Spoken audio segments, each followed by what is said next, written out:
how most people lived during the 1930s. Okay? Okay. This is a photograph of how many people had to stand outside of jobs to wait so they can get hired because there weren't very many opportunities during the Great Depression. In this photograph, it shows a mother who lost her job during the 1930s, and she was worried because she didn't know how she was going to feed her family or how they were going to get clothes or anything, so she's worried. And in this last photograph I have, it shows men struggling to, they're kind of fighting for the jobs because there weren't very many opportunities for them, and they all wanted the money to feed their families. How many of you have been affected by the recession that we are going through today? Today I will be talking to you about the Great Depression that took place from 1929 through 1939.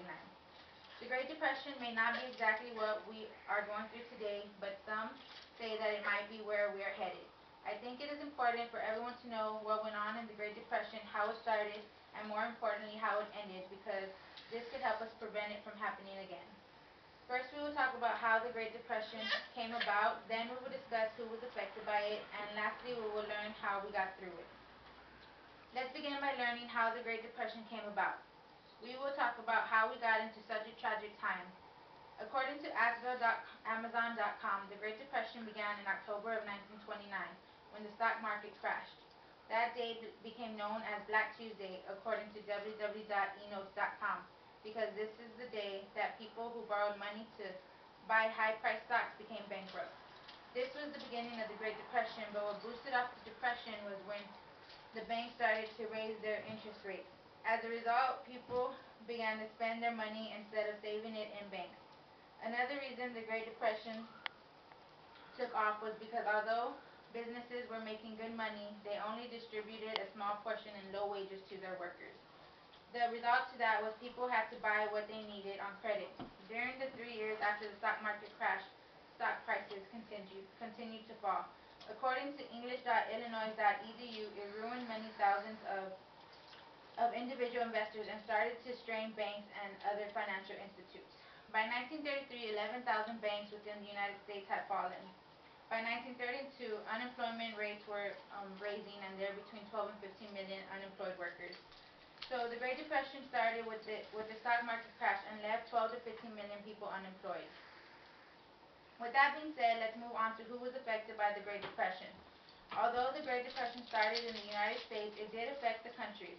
It did affect the other countries that have relationships with the U.S. So obviously when the investments within Europe failed, the investments in Europe also failed. Germany and Great Britain were two nations that were deeply indebted with the United States, so they were hit the hardest. Unemployment in Germany rose to 6 million workers by early 1932. Because of this, the countries wanted to protect their production, so by 1932, the value of world trade had fallen by more than half. Millions of people were affected by the Great Depression.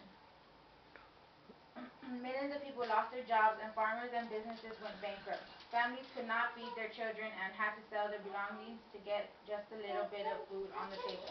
After hearing that, you can see how so many people were affected by the Great Depression and how it did not only affect the United States as a country.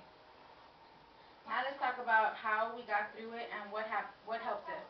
One of the things that pulled us through the Great Depression was something called the New Deal influence.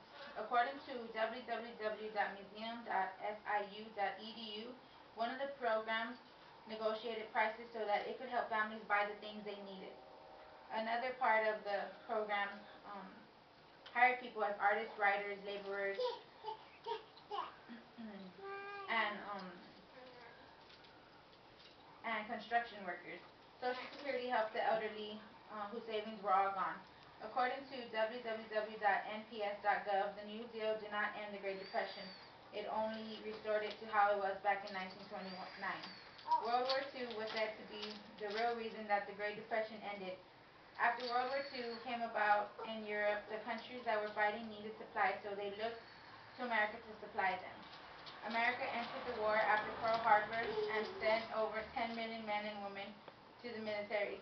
So that left the people back home to work in factories to make the supplies they needed for the war.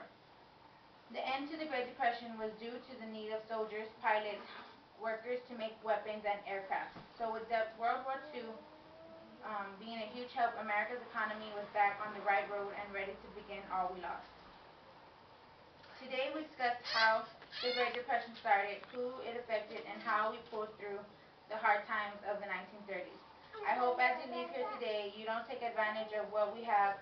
We are fortunate enough to have what we do, and although we are going through some hard times as a country, right now we do not have it all that bad as they did during the times of the Great Depression. Although the Great Depression was a struggle for not only America, but for the whole world, I think it made us stronger as a country and taught us all something.